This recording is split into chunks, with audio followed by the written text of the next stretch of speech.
Evicted? The Maui Massacre just got even worse. You will not believe today's video. We'll be looking in depth as to the deliberate lack of response by government officials in Maui and even President Joe Biden's insulting offer to Hawaiians. We'll also be discussing how those in Maui with homes still standing, they're actually being evicted. And we're going to talk about so much more. Make sure you do not skip forward on this video. Watch the entire thing, as I promise you're going to see things that mainstream media absolutely does not want you to see. Let's begin. Do you regret not sounding the sirens? I do not. And the reason why... So many people said they could have been saved if they had time to escape. Had a siren gone off, they would have known that there was a crisis emerging. And as we know, so many bodies were found in the ground as the flames caught their heels. Give me the answer. The sirens, as I mentioned earlier, is used primarily for tsunamis. And that's the reason why many of them are found, almost all of them are found, on the coastline. The public is trained to seek higher ground in the event that the siren is sounded.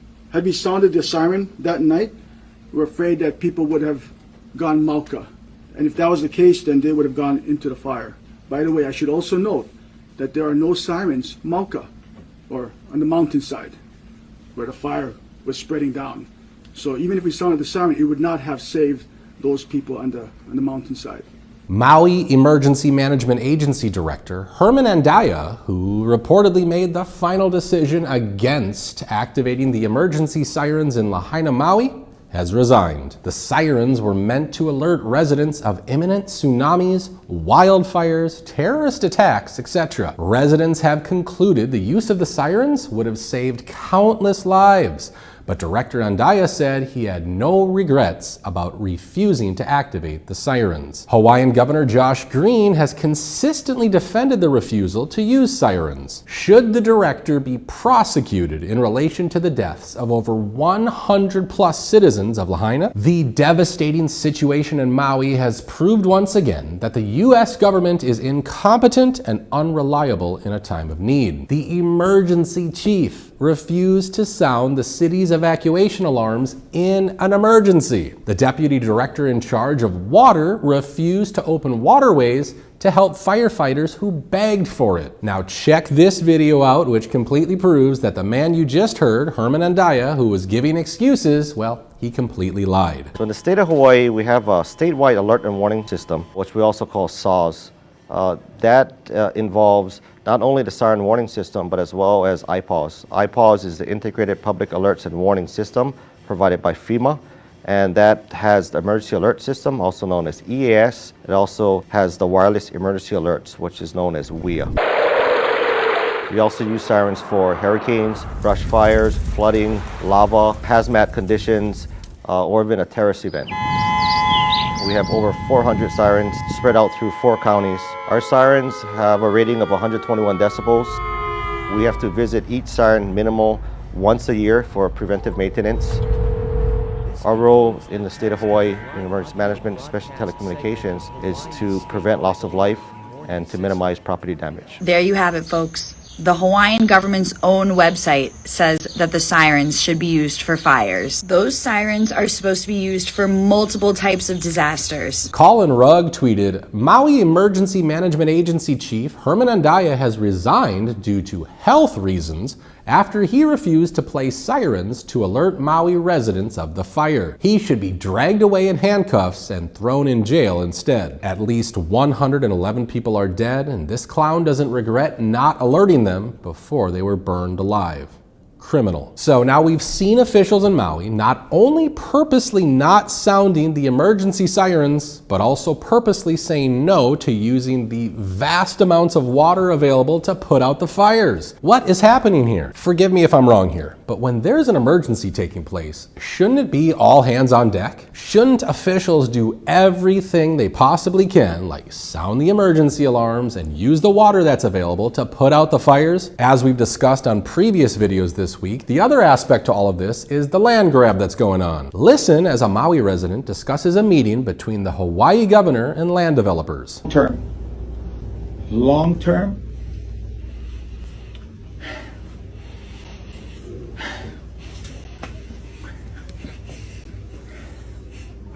We need to get our people back home.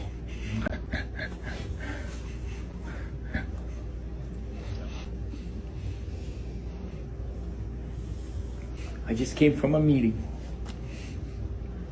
run by the governor.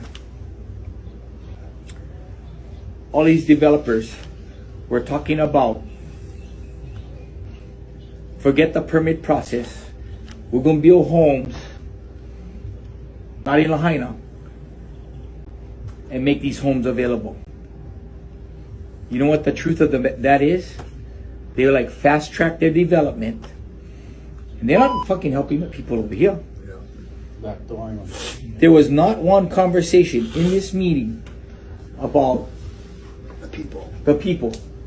Every conversation that was had, every developer that came up there and talked about what they could offer was about getting rid of the permits so that they can steal water from our streams, they can fucking fast track westernization development, and forget about the culture and place.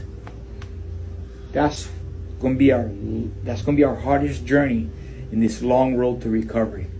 To add insult to injury, now those fortunate enough to still have homes left standing are now facing yet another obstacle: eviction. Do not give up Maui. Do not let them take your land. They are giving eviction notices to people whose houses didn't burn down. That shouldn't be legal. The court took time to write an eviction notice. I knew there was evil in this world, but Jesus Christ. The landlord had to go to the court, file the petition, and then managed to get that done in under a fucking week, and we can't get aid? Evict somebody?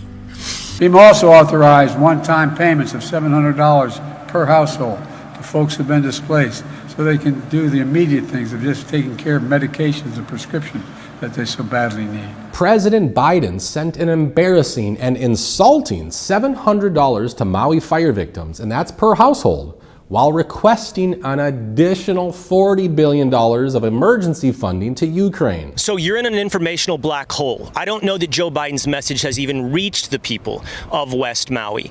But I will say this, I saw that $700 is going to be sent to the families of Lahaina. Now, I just did some quick math, Pete. There's about 13,000 residents of Lahaina. Times $700, that's $1.9 million. I think this week we announced another $40 billion for Ukraine. I'm not sure where we are at this point, Pete, but I believe it's something like $140 billion total for Ukraine. And last I checked, this is the United States of America, as is East Palestine, Ohio. So I don't know why it's so hard, comparatively, to rally for America and so easy, comparatively, to support Ukraine. Yeah, the forgotten men and women on an island, forgotten today by the administration, distracted by so many other things. $700 in Hawaii, the most expensive state in America, is equivalent to about $350 in the rest of the states. Again, this is per household, not per survivor. As a thank you, there is a nice warm welcome awaiting Joe Biden in Hawaii on the road to Lahaina. Over 1 week has passed and still zero aid is getting to Americans who are suffering in Maui. Maybe that aid was given to Ukraine. These are people who stood up in the midst of this tragedy and did everything they could to help each other. The sad part is we are 8 days past this wildfire, and I'm in constant touch with these community members and leaders.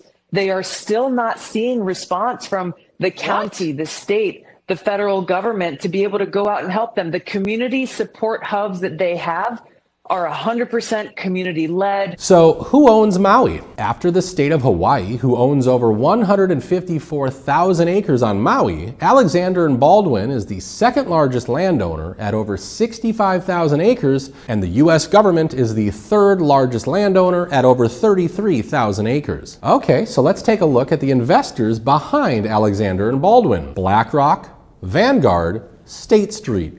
Interesting, don't you think? What's also interesting is just how intense and unusual these fires seem to be lately. All right, we've made it this far. Let's put on our tinfoil hats for a moment and check out this interesting press release from 2018 titled "Aluminum Dust from Geoengineering Fueling Super Wildfires," according to author. I know, now stick with me as we read this together. While researching for his new novel, author Dennis Mills discovered an alarming link between chemtrails and the super wildfires.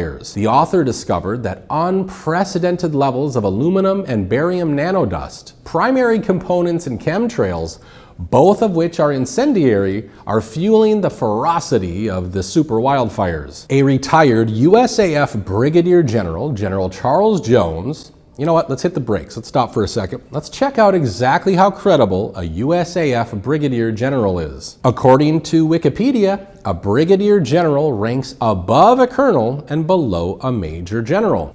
Okay, let's continue. A retired U.S. Air Force Brigadier General, General Charles Jones, has been quoted from a public source as stating, "These white aircraft spray trails are the result of scientifically verifiable spraying of aluminum particles and other toxic heavy metals, polymers, and chemicals. Millions of tons of aluminum and barium are being sprayed almost daily across the U.S., stated Mills, a former naval officer and UCLA graduate." Pause once again. We have one legit U.S. Air Force general and one naval officer and UCLA graduate, both sharing facts on this. At this point, we can safely remove our tinfoil hats and check out the rest of this. Just sprinkle aluminum or barium dust on a fire and see what happens. It's nearly explosive. When wildfires break out, the aluminum barium dust results in levels of fire intensity so great as to cause firefighters to coin a new term, firenadoes, he said. The entire US, in addition to various other NATO countries, are being sprayed. The government has for years denied the existence of chemtrail spraying.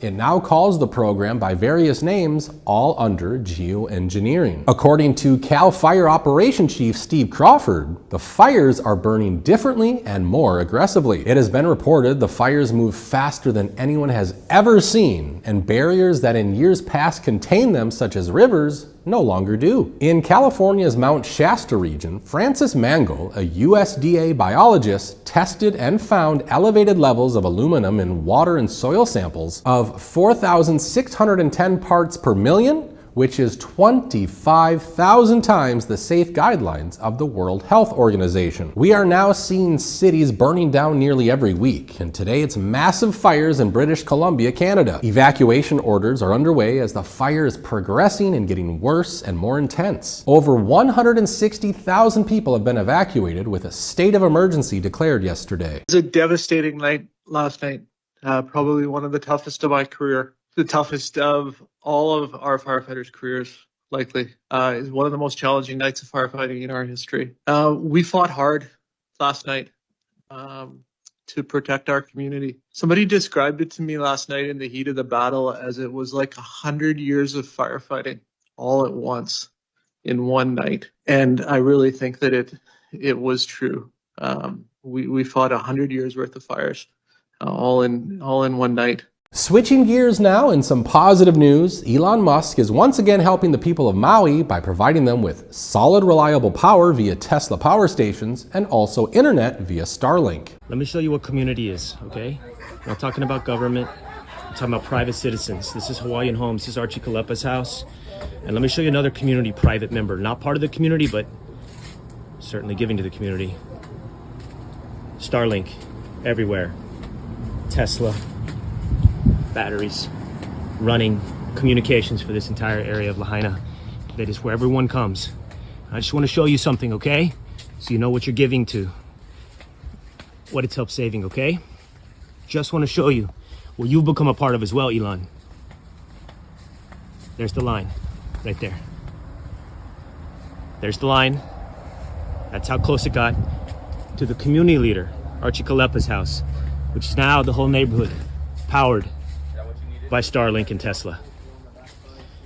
As they'd say, man, appreciate you. Folks, there is so much unfolding every single day, and I'm here to bring you the information as quickly as possible. If you enjoyed the content in today's video, please give it a like and subscribe to the channel. As always, I truly appreciate you taking the time to watch this video, and I hope to see you on the next one. Have yourself a fabulous day, and take care.